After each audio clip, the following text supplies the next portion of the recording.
Yes, indeed, another round of CSI. Clare School investigates. Yeah, love it. Love it, love it, love it. Following fast on the heels of last week's chat with Alana Ryan. By the way, which is available on Club Clare social media if you want to listen back to that. That's fine. You can do that. We'd love you to do that, in fact. Now, this week, we move on with the only siblings on the Clare Senior Hurling panel now a thing of the past following Cullum's inter-county retirement. Ian Galvin is carrying the family torch for 2022, with the first tests coming this morning when cross-examined by the astute minds of our CSI team from Moyasta National School.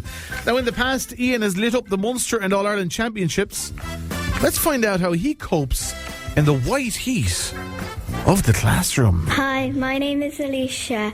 What got you playing hurling? I suppose nearly like every other hurler around or camogie player in Clare, that's kind of your family kind of a big influence on you when you're growing up. So outside the front with my brother and my father, so definitely that's where the originality came from, and just enjoyed from the start then.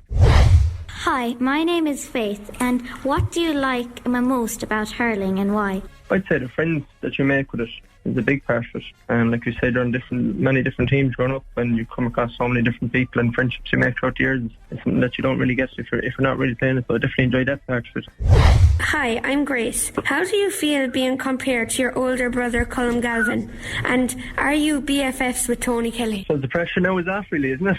Sibling rivalry that's always there is always good within the house. So being compared to him, I suppose it kind of keeps the fuel going. It's creates a bit of crack inside around the house. But BFFs with Tony, I'd like to think we are, yeah. I think he has a room in his new house and coming off for wherever we want to sleep over. So that's the plan. Best friends forever. Hi, my name is Izzy. What was the funniest thing that happened during a match? And what's your favourite movie? Funniest thing I would say, like, I don't think it was in a match, but it was in a training session, and that we were training with David Fitz back in LIT, I think at 5 o'clock in the morning. I must only roll out of bed, but I went out into training with no shorts on, so I realised halfway through what was going on. Enough it was dark outside at that time. Favourite movie is Home Alone 2. Not the original, I know it's actually caused a lot of debate around Christmas time, but yeah, I don't know. But in New York, there'll be in bits left when he gets the bits into the head at the top of the building. My name is Jack. What is your training regimen? And is there good camaraderie on your team?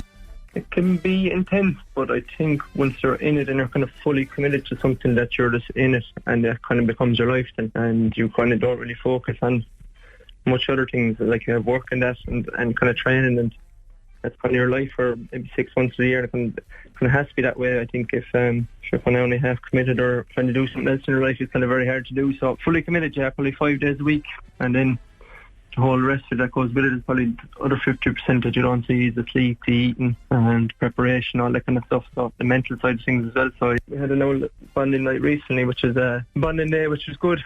So them days are very important too. I think in sport you have to really enjoy it, and you have to be you're with the lads so much, you're with them 5 days a week, whatever it is. They're nearly your second family, and you have to have that camaraderie if you want to go anywhere in sport. Else, like anything, if there's a division and everyone's not pulling their own weight and going the same direction, it's not going to work. So it's Maeve here. Who is the best dressed person on the team? Great question, and without a shadow of a doubt, it has to be me. Some of them back west and back east Clare lads haven't a clue really, but listen, we're kind of closer to Limerick down here, so we've some sense of the world. We've some sense of the world. That was a good question from Maeve. And because Maeve asked who was the best dressed player on the team, I had to go one step further and ask him the opposite. Can I ask you the other end of the scale? Who's the worst dressed? Oh, you can definitely ask. Yeah. Who is it? Old McMahon from up the top of Clare there somewhere. There's going to be a belt of a hurley across the legs for you for that now. It's the next training session. Ducking and diving. There you are, ducking and diving is right. Thank you again so much to the brilliant boys and girls at Moyasta National School. Thank you for looking after me. We've got some more players to interview and interrogate and chat to this coming Thursday into next week as well.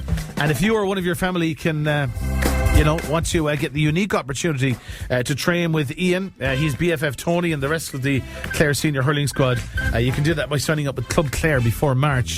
2022 membership of the Clare Hurling and Camogie Supporters Club is now open at clubclare.com. it.